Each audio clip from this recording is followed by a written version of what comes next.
Hey guys, welcome to the video. So I recently bought the Celerio X by Maruti Suzuki. I mainly went for the looks of the car, which is quite surprising because the normal Celerio looks quite bland and basic, nothing eye-catching as compared to the Celerio X with its blacked out parts, some bits and pieces like the roof rails, front bumper, bezel, body side cladding, etc. to give a more crossover look. Now while researching for the car, I found out that you could also have the WagonR for the same price. Both the cars costs for like 90,000 Indian rupees ex-showroom price in Delhi for their VXI trims. There are other trims available for both the cars, but the VXI is apparently their most popular ones. So I thought comparing the VXI trims on both the cars would be pretty fair. So apart from the looks, obviously, let us see what are some of the differences between the two cars. Remember that we are comparing the VXI trims on both the cars, which costs pretty much the same. So out of the two, the Celerio X is the longer car here with 60 mm of additional exterior length than the WagonR. The Celerio X is wider with 15 mm of extra width, but the WagonR has the height advantage with an enormous 110 mm of extra height than the Celerio X, giving its tall boy stance. Although both of them have pretty similar wheelbases, the wheelbase of the WagonR is 10 mm longer than the Celerio X, if that makes any difference. Both the cars have the same 1-liter 3-cylinder K10B engine which produces 67 horsepower at 6000 rpm and 90 Nm of torque at 3500 rpm.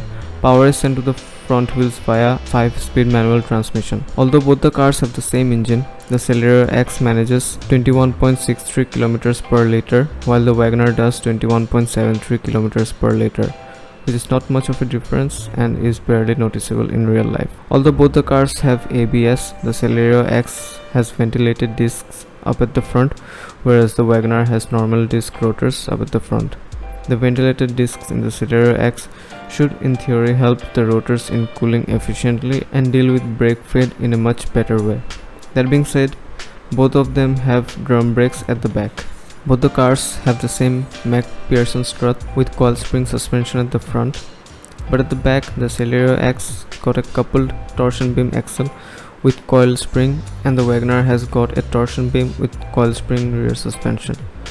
I don't know if there is much difference between the rear suspensions of the two, but I assume that the real world difference would be quite unnoticeable. The power steering system in the Celerio X is an electronic power steering unit, and although the power steering system of the WagonR is not specifically mentioned, but according to my research, it is also an electronic unit.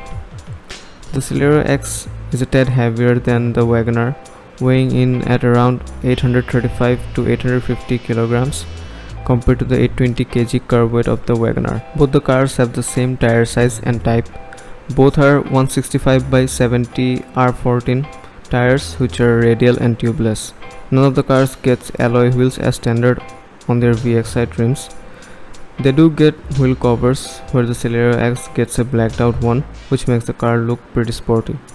Some of the cosmetic exterior features of the Celerio X includes black roof rails, black painted ORVMs, black painted outside door handles, bumper cladding, bumper guard extension, black colored front bumper bezel, body side cladding along with blacked out P-pillars. The WagonR does get a tilt adjustable steering wheel column in its VXI trim, which is not available in the Celerio X VXI. Both the cars have a 60-40 split rear seat along with day and night adjustable IRVM. Both the cars have power window on all the 4 doors along with air conditioning as standard. The WagonR does get a dual tone dashboard as opposed to the single tone dashboard in the Celerio X. Both of them have their own unique dashboard design, which comes to personal preference at the end of the day. The WagonR VXI comes with an inbuilt audio system with Bluetooth and 2 speakers, along with USB and aux connectivity, which is surprisingly absent in the Celerio X VXI. But it means that you can easily fit a better aftermarket infotainment system with touchscreen along with support for Android Auto and Apple CarPlay. Both the cars have driver side airbags as standard along with a speed alert system that automatically alerts you when you hit 80 kmph. Both the cars have speed sensing auto door lock along with headlight leveling feature as well. Both the cars have rear parking sensors, but the Celerio X has something called the pedestrian protection, which means that it is pedestrian, offset and side impact safety compliant. But the WagonR does have a bigger boot with a cargo capacity of 341 liters compared to the 235 liters in the Celerio X. The Celerio X does have a larger fuel tank of 35 liters compared to 32 liter in the WagonR. So these are some of the similarities and differences between the Celerio X and the WagonR. I hope this video helps you guys in deciding between the two if you are interested in buying one. Do let me know in the comments below which one you think is the best value for money. Personally, I think the WagonR is the best overall with its features and practicality advantage over the Celerio X. But the Celerio X do look cooler in my opinion, although looks of a car is a very subjective matter. Nonetheless, the Celerio X does look cooler to me, hence I actually got one for myself. I don't know how both the cars differ in driving experience. I haven't actually driven the WagonR yet, hence I would advise you guys to test drive both the cars before buying if you are confused between the two. So that's it been for this video. Hope you guys liked it. Do leave a like on this video if you guys liked it. Subscribe if you haven't already, and I'll see you guys in the next video.